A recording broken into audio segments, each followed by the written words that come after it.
Congratulations, class of 2021.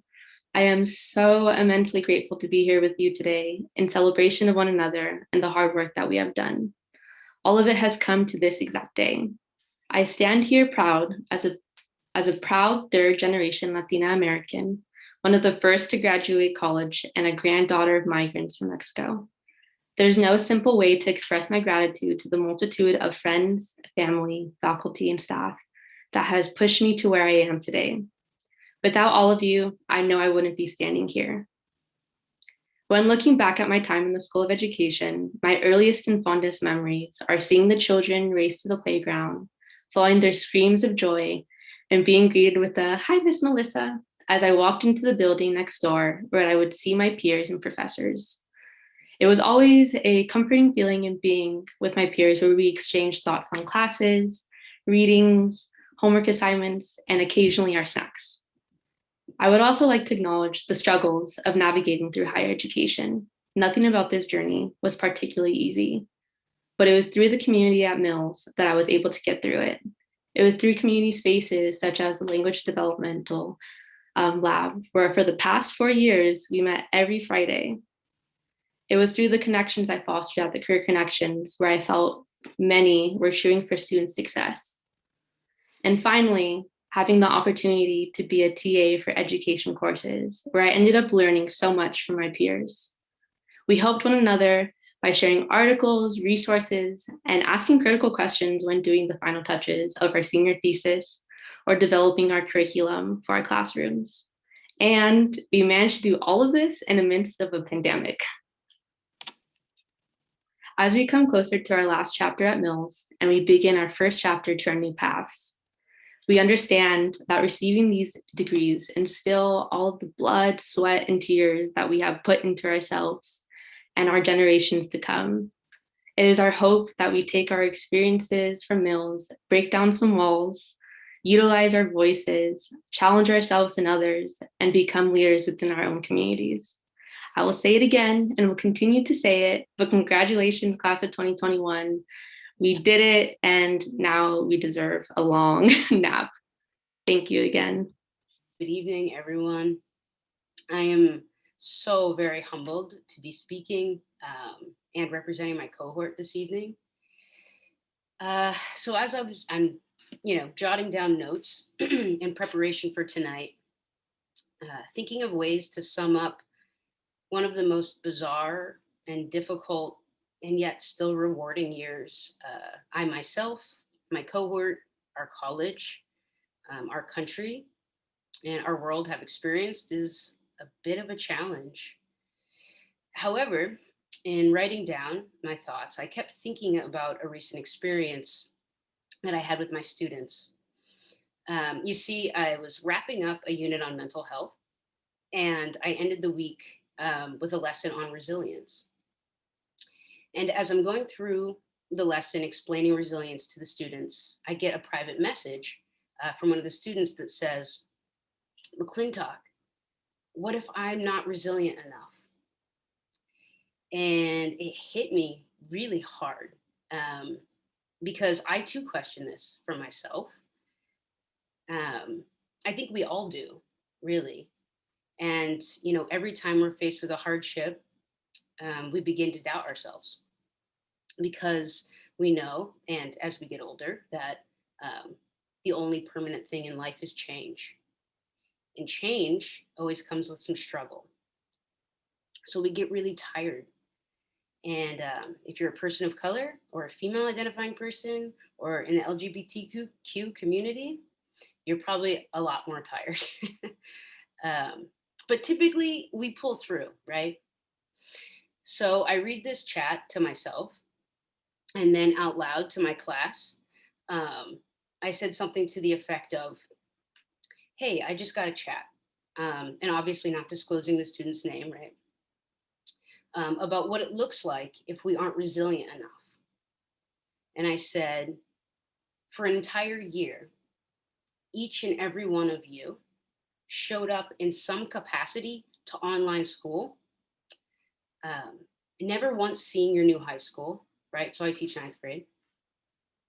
not meeting any of your peers or your teachers in person, while your families, your friends, your neighbors, or just other human beings in the world were losing jobs, their homes, their mental health, or their lives. And whether that was through COVID or a discriminatory system or institution or police officers, yeah, you're resilient enough. All of you are, right?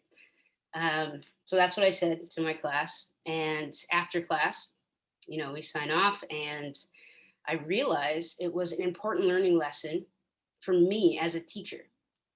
And it also was exactly what our faculty at Mills have been teaching us all year, which is an authentic validation, especially validating resilience for our students, has to be sewn into the fabrics of our curriculum.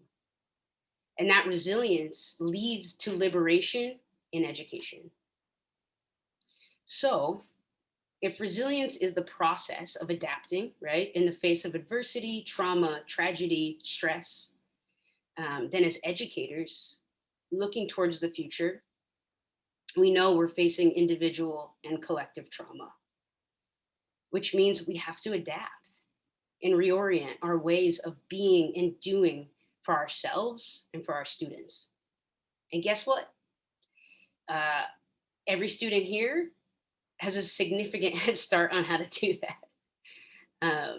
So yeah, to all the students here tonight, if you haven't heard it today or in a week or in the last year, each of you are resilient and strong and amazing educators. It has been a pleasure experiencing this last year with each of you. And I hope to meet you in person someday. And to the faculty who showed up for us every class, thank you. And thank you for modeling what good teachers are supposed to look like. So thank you for listening. Thank you for being here, and good luck to everybody. Good evening, everyone. And I also am very honored to be here, speak for my cohort, a group of people that I have loved journeying with the last 3 years, 3.5 years. And I really look forward to the knowledge that they produce, because it is important work. I actually did not come to Mills to get a doctorate. I applied to get a second master's, and at an orientation event or an informational event, Dean Cattell, the dean at the time, looked at me and said, "You don't need to get a master's, you need to get your doctorate." And that just resonated with me. And I thought, you know what, you're right. But it was scary. And Pedro gave me a boost of confidence, told me you can do this. And once the process became demystified for me, I was thrilled. These have been some of the best years of my learning life. It's really something when you come back to education with some experience behind you, because the knowledge and the what you study just makes so much sense because you've experienced it in the real world. And I thought tonight, as Dr. Lara mentioned, I was very interested in maker-centered learning and maker empowerment, and how that connected to transformational resistance.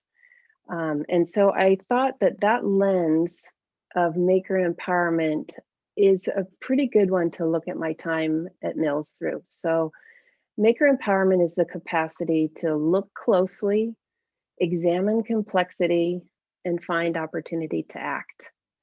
And I found that Mills really highlighted for me looking closely at whose voice is being heard and whose isn't.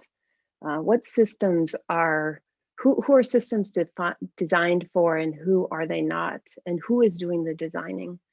And also looking at myself, what are my underlying beliefs and biases? What do I need to learn? What do I need to unlearn? And how do I show up as a white woman in working for equity in this world? The second, examining complexity, I think of the coursework that really had us look at history, look at the different perspectives that are involved in just the different systems and situations we find ourselves in education. Problematize things, as Pedro would say. How do different systems interact with each other, and how can they be reimagined? How could we imagine or reinvent, rework, or recreate systems that are equitable, that work for all students? And then finally, find opportunity to act. How do I seek out and recognize situations where I can disrupt equity, where I can work to transform systems and make them equitable? Those are all things that I have learned about in my doctoral work for students in Maker-Centered Learning, how that helps them see the world. But I really feel like that is also what the coursework at Mills here has helped me do, help me to see and try and live into. So I wanted to just give some thanks, some shout outs. I appreciate so many of the classmates I've had and the conversations we've had. You've pushed me, you've helped me grow as a person and as a leader in equity in this world. And I really do look forward to where your research journeys take you and finding out what you've learned. I also want to thank my professors, particularly my committee, Dr. Wright and Pedro, and most especially Dr. Lara Argelia. Your advice and your suggestions helped shape the direction of my research in ways that turned out to be some of the most important and the most delightful. So I've loved my time here at Mills. I recommend to any student, go get some years of experience and then come back and embrace what that knowledge can help you, how it can help you grow when you join a program like Mills, which is transformational. So thank you very much.